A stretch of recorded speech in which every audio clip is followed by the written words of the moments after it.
eyandese tugenze ku point eyandese ndio kengere ku information jemba wa ngenda basumira kantu kano kagera kubira mu 40 nkazi mu Uganda. There is a plan of taking over Uganda at large by another race. Waliwo enteekateeka namutayika ey'okuddiza eggwanga Uganda nga bateekamu amawanga amala. Nga kino bagenda kikola ng'abazungu bakikola era programu eno egenda maaso mu mpolampola nga balina okubeera. People in charge of this communal land do not oppress people on it find convenient payments to everyone because there is a serious plan to take over Uganda by another race. Nti abantu bano abali mu nteekateeka eno ey'okuba nti banyigiriza n'okufuna engeri gye bayinza okufunamu ey'okuba nti tebatiisa bantu kubasasulamu mu ngeri gye basasulamu n'okubagoba ku mataka eyo n'enteekateeka egenda mu maaso mu ggwanga lya Uganda ddala mu Buganda nga babasikiza abantu abala. Banyankole, Baganda, Banyoro, Iteso, Achori, Langi, Basoga, Gisu, and other be vigilant about this hidden plan. Mbagaye bati abasajja Abaganda, Abachala, Abanyankole n'abasajja Abanyankole, Abanyoro, Abateso, Abachori, Langi, Basoga n'Abagisu. Mubeere begendereza nnyo era muzibula amaaso gammwe. Waliwo enteekateeka namutayika etandise okukola. Naye ng'era bano batandikidde ddala mu Buganda wennyini kubanga balaba nti Buganda y'ensibuko y'amaanyi gonna agali mu Buganda. Kino mukirabyeko bulungi nnyo era kye mbasomesa ne mwebuzabuza nga bafuka banaaba nyenze maaso. The intention of abolition of bylaw land is to make land to be owned by the individuals as it was made to divide Buganda land in the region basis on apparent regions. Land is sold by religious leaders turning to individual land. Wano bakugambye nti ekigendero ky'abana abantu okusaanya oba okugyawo ettaka lya Maryland kye kigendererwa ekituufu eky'okweddizaamu ettaka nga balifudde lya bwannannyini abantu abamu era kwe kuno okukuvako ekigendero eky'okugabana ettaka lya Buganda nga baliyisa mu bintu gamba nga eby'okubeera nti ettaka lino balitadde ku nkola ey'amadiini naye ng'ate bweva ku nkola ey'amadiini ettaka lino likyuka ne litundibwa abantu bassekinnoomu nelibanga lize mikono egy'abantu abo nga bakozesa plan ey'abantu abo abalowooza nti bo baagala kweddiza ttaka lya Buganda n'okulifuula nti lyabwe. Kino kigenda mu maaso. Bwe nasembayo okwogera ku mataka gonna agali mu Buganda, jjukira nti amataka gonna agatuddeko amakkiriza n'amasinza manene mu Buganda gonna gaweebwa Obwakabaka bwa Buganda olw'ensonga nti baali baaniriza eddiini. Ffe gye tumanyi nti eddiini egenda tuyamba naye ng'ate eddiini eno y'emu ku bintu ebikoze ddala nawo okusaanyaawo olw'ensonga nti abajingidde essaazi bavudde ku mulamwa ogwagitandikibwako bali mu kutunda butunzi ettaka. Nasembe ono nga bagamba nti ettaka ly'ensambya ku kiseera abaana bali bakubira kapiira ettaka lino lyatwali mu faaza omu mumanyi bulungi nnyo era ne mbalaga ebifaananyi na buli kimu kyonna omwami oyo waali naye mukubba ettaka teryamukwatira nsawo. This calls upon every Ugandan in Uganda to be very vigilant. Avoid the abolition of communal land in your respective region. This plan is in gear and it is on other race who want to take over after using themselves blindly with the selfishness ego. Uganda is far for children's and other generations to come. Don't act selfish to make your future child, grandchild, and homeless because you were selfish to open your eyes and be very vigilant. Anyone supporting of abolition of communal land in your community, deal with him or her colonial's agent paid to do the work. Gomuntu yenna ali eyo nga weebuzaabuza nga tukanaaba ku nsonga z'ettaka mu kitundu kyo gye bulaga ojja kutegeera. Muganda wange pato omuntu wa wansi yabadde abalaga ekiri mu sayidi z'Ekkaramojja eyo yabalaza abasajja bafensinzeeko ettaka gye bagobye basajja abaki Abakaramojja. Ettaka lye babagobyeko kubaddeko abantu nga balondirako ente nga basulako abantu bonna baasaanyiziddwawo ng'abasala busazi. Abasajja ne bakwata sengenge n'emiti ne bazingako ebyalo n'ebyalo ettaka balitutte bulijjo tutulubaga ne bulooza tosaaga. Mu Buganda genda mu bitundu gye tuyita mu cattle corridors. Muno mwe muli Luweero, Nakasongola, Muwende, Mityana, Kiboga, Gomba, genda Lakayi, yingira Masaka, Jangwe Ssese, genda Kayunga, Mwana yingira Mukono, basembera bamamira Kibuga bajja. Njagala omuntu ali kuno ng'olina empeke emera nga si yakubuzaabuza ebitundu byenjogedde wakyaliyo Munnayuganda omutuufu nga gyali alina ettaka. Osanga omuntu nga talina wadde kyogera ku ttaka naye ng'alina mayiro y'ettaka. mu bitundu by'emmenye nene weebuuza omuntu alina ettaka nga wa mailo landi naye nga talina likiwali ettaka yalijja ludda wa mu ssemateeka wa 1995 Yosere gwe yakolera Banyarwanda banne nga bajja yateeka mwaka wayo n'agamba nti omuntu yenna asenga ku ttaka n'amalako emyaka 10 webakolera constitution ya 95 oyo aba avunaanyizibwa ku bwannannyini bw'ettaka eryo. Bannayuganda bangi muli mu Amerika muli e Bungereza mumaze emyaka 4-5 mwaleka ettaka. Omukulu bwe yadayogera ku programu ya Kinnimbye ng'agamba nti ka video kano kalina kankabaddiremu ndyoke nnambula bulungi ensonga yange eno. Kaakano kalina wano. Kaakano kalina wano ndyoke nnambula bulungi ensonga yange eno nga mugitegeera bulungi. Mwezi Sara bintu byagamba nti ate gundi yagambye bw'ati gundi yagambye bw'ati. Njala nkabaddiremu wano butegeere bulungi nnyo kaakano. All right. Yours specifically, in addition to the three, monitoring is monitoring terrorism, threats, security threats to our country from where you are based. Maybe number 5 would be the diaspora, because the diaspora, Uganda generated a big diaspora mainly on account of our turbulent history. Many people ran away during the time of Amin, during the time of UPC. They now went abroad during the time of the conflict between Mutesa and Obote. They went abroad, they stayed there, they have had children. They had a big group there. But sometimes they get all sorts of good political ideas, but also bad ones. So the S officer there should monitor that. And maybe link up with them, see how to diffuse. Ekigambo diffuse mukiwulidde bulungi nnyo.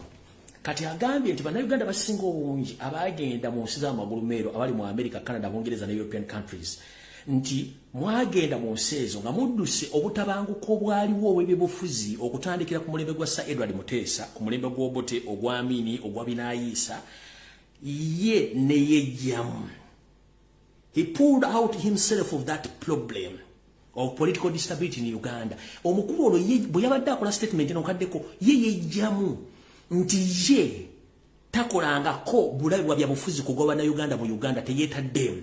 Akugambe nti the biggest number of Ugandans who stayed in diaspora, they ran after their life during the political turbulence since Sir Edward Muteesa was the president. Obote 1, Obote 2, Amini, Binaayisa, sijui nani yene yejjamu. Kino kindabaga nti ono musajja ono bw'aba akola statement gyegendereze ennyira ulize ebigo by'ayogera ayogera yejjamu. Remember, nze najja kubasomesa na kubabuusa.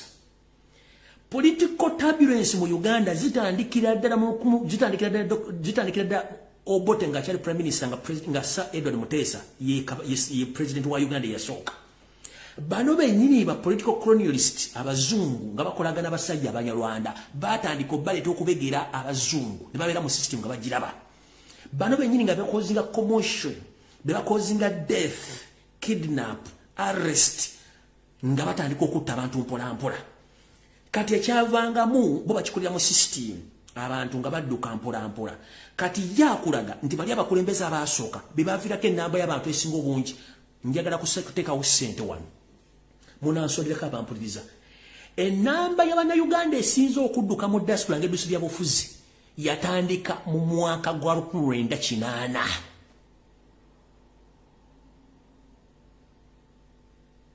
Kinana mugumu, kinana mwebiri, kinana mwesatu, kinana mwena, kinana mwetaano. Kati bwe twayira kinana mukaaga, kinana musanvu, abantu batandika okutegeera nti omusajja agenda tutta kuba famire zaategeera, abantu ne batandika okudduka. In fact, diaspora balina obukadde 10 Bannayuganda obwadduka. Obukadde 6 bwonna bwadduka Yoseti Babalonta Basale Mutano wa Kalekezi Musezile nsanga bisibe. Kubanga abamu basooka ne baddako nga bigenda bikyuka ne kati ate bisandise okweyongera. Kati njala kubulya neno transition eriyo gye bagamba nti ya migration, labor migration.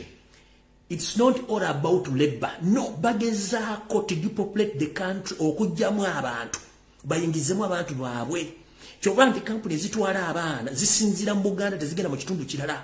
bamanyi nti balumye bwavu temusobola kusoma babajjamu abana bamwe ne bateka mu kampu eyo e Saudi Arabia gye bamukubona abonera kati sawo zino kati n'abana gye bali bagenzi yonna era gwaga ntolimbya bya bufuzi tebikuluma era still political turbulence eriwo kubanga government yagano bakolera mulakinga what to do yesokolwaki mufuna ensimbi ne mufuna passport ne batwala mu wanganguse gye muli ono bwe yali ayogera yejja muntu yetaleta political instability. Museveni, if you say that you don't cause political instabilities, why do you have to recruit a big number of SO agents across the world? Museveni oboga to create political instability mu Uganda wa mu Uganda. Chichi ekikudeploying saba SO agent across the world. Nga minimum wage ya buli SO agent ya $100 bukadde busatu mu mitwalo nsanvu. Nchidon. Minimum wage gwe musalo gwe bawo mu kyonna ya $10 per month. Nenga atwalo na bafune 15. Bukadde 10 bugenda mu abiri. Kati njalo ku economy ya Uganda nga bwiri ensi ufu. Otandika otyo okubanga buli nsi oyina mbasipa bawera 20 mubasasula $10 sente zijjaluna. Kyova nti ensoji kubi ekigo. Kubanga n'abakulye wala bakwogera ko toyagala boogere. Wane wajira bana basajja basereko Muhammad Mr. Kagege okola tamateeka gasiba bana Uganda basobola okwogerera. Nabo basirise. Bonyigiriza nnyo ekiwumbu, bonyigiriza nnyo enyindo gireeta omusaayi. One, ebyobufuzo bitamiza bana Uganda, oli mu kubawamba, oli mu kubatta, n'ebulayo basindise mbasipayo batte. The moment signing etteeka lya computer misuse n'oga nti bana Uganda basibye emimwa, ekinadda gojjo kyogera, gojjo kitegeera, kubanga wano wendaga wansi. Tugenze maaso.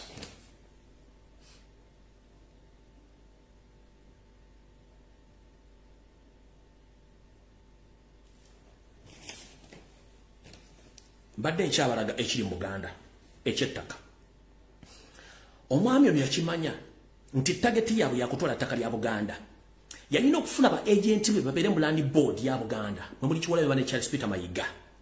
Batunze ettaka ne baletawo system zonna ezikola okunyigiriza babaganda n'okubajjako amataka. Tosobola kunga nti omusajja kiwalayo malabadde mu Buganda Land Board nga nina eka yange yetta kuba ekazi 2 omusajja omuganda Buganda Land Board nejja ku ttaka lyange nga nina endagaano kwenda kulira oba bajjajja nkobandekera n'oŋŋamba nti ku 2 acres ogenda kumpaako 10.5 eka emu ne decimal esigadde zonna gwozitwale mu kulyompa ekyapa oba otegera lunaku ki obotegera lunaku ki kitegeeza mmuli ba agent ba Museveni kyolwa mwaleta system z'ettaka mu Buganda zitayamba baganda ne mayira akenda kenyini ketwogerako Buganda ke yalina okukumira baganda abaliddawo nako kenyini okanonya tekakyaliwo kubanga Museveni yateekawo system mu Uganda Land Commission ne mu Buganda okuba nti batandika okunonya ettaka lya Buganda nagiriri balyeddize era lula balitutte teryayogera zino ensonga bw'ozongera baga nti olumba Buganda si kulumba Buganda ettaka lye bwe lyali ligabibwa lyagabanga specifically mayira akenda kalina kubeera ka buli Muganda aliddawo kaliruddawa tekaliwo kubanga bano bakeeguzizza bazimbye mansions bazimbye arcade teryayogera abaana baganda bali mu Buganda abo nabo basomye tebalina mirimu baboolebwa basosolebwa tebakyasobola kukola buli kintu kyonna mu Uganda n'okweyita Omuganda kati kive n'okwogera Oluganda kive naye ngola abasajja bakalidde emmanga emmengo batudde bali mu busuuti buli kimu kifudde Buganda ebadde emyaka egisukka mu 2000 etalina kadiizo yabaaki Buganda etalina ddwaliro ekyongodde Buganda amasomero gayo gonna central government yagatwala Buganda amakooti gonna government yagatwala University ama government yazitwala nga ne university Ssaabasajja Kabaka yateekawo eya Buganda loyo listen tebanga nte kyalinya chata naye nga basomesa abaana bagundi mutuyisa basiri nnyo okutuuka ku sseeryo ba historians bonnyini mubasi mwagala bamalawo so bana abazzukulu ba Buganda balitegeera batya history wa Buganda nga ba historians mubasi mbamazeewo mwagala abantu basiri bajja ku social media kwogera bigo bisanyusansi nenga kibagala ekituufu basoma kyogera ffe singa twate twasomesebwa history nakumanya bya buwangwa nga singa ebintu binanbere byogera luddawa ku TV yawo Kabaka TV y'emmengo BBS Telefina ya Museveni tekuli kyogerwako kikwata ku Ssaabasajja Kabaka bukyanga nvayo kwasamanga aliko olubaala atasamirirwangako teri kintu kyonna kyali kifudde kwogera ku nsonga za Kabaka wadde okuchalenjiga Lumbuye nayogera n'abaana bali ku social media no one bakera teekako bimansuro nyimba zitakwatagana biwagira Museveni ng'Ebuganda tebasobola byogerako tebasobola babuli update y'amasiro tebasobola babuli update y'abakabaka ba Buganda butuuse wadde okumanya nti olubiri lutuuseewa Ssaabasajja Kabaka ali kuki ali luddawa tewali abyogera CBS gituyita radio ya Kabaka yafuuka y'abanyampi buli akolako mukozi wa iso kugamba nulanga bakabaka bakona bwetooloddwa abamasaza ganagali mu Buganda gasinga obungi baba mamira mataka bagatondaga ebagala tewali ayogera Obuganda busanyizaawo ongambo te bakabaka buyina emyaka egisukka mu 12 tetulina dekadizo tetuyita museum katiriwo tetulina wadde kyetuyita omuntu wajja okusanga obwakabaka busomeko asomera ebyafaayo nga tewali wadde akasimo kebasobola okusoma kuti ninkumbi y'Omuganda yasooka oba yeno najjo y'Omuganda yasooka Omuganda yambala bwati n'olubugo lw'Omuganda lugo lw'Omuganda walusomako ndwavaano ne yalutandika nga tekiriwo Buganda kyo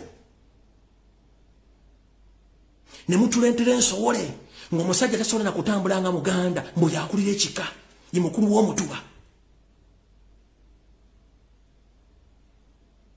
Temutuletera abalangata Kiwalabe Marine Mayiga bali mu kutambuza olwo abalangira mbeja bali mu America benayogera ku myaka 2 egisibona ba fake kubanga bali bagala kutunda ttaka lya kubiriro batandiso batambuza nti bali ne munaleeta abalangira b'ebicupuli Obuganda busigaddeko eddakiika ntono nnyo okukyuka mu Museveni agenda mujja tuleje mugendo bateeka kuba tugenda bakuba emiggo nga nawe gisimufungiza Male Kiwalabe Marine Charles Peter Mayiga n'akabinja kamwe akatambuza abalangira bali fake obwakabaka bw'Obuganda bwemanyiddwa bulinga ngalo zino ewase kabaka gundi abana amanyiddwa ewase kabaka gundi abana amanyiddwa kati mujja tuulira ensoozi zammwe zimuleteza abalangira n'abambejja gyabasibuka ate na kino kiddamu Masaka tesibuka yo lwa mulangira na mumbejja yenna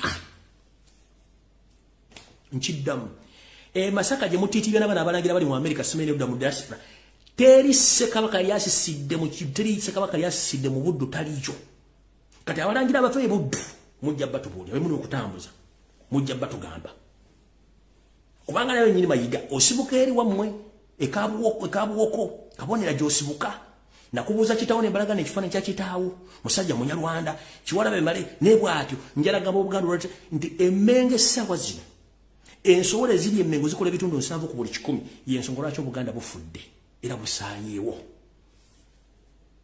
Obuganda bwe tusitukiramu n'abalangira n'abambejja okwogera ku nsonga zino temutunenyanga temwenenyanga ffe twogedde byaffe tubimaliriza era njagala genda ku information eya wakati mu ggwanga etwala eggwanga lyonna wano nzinzeewo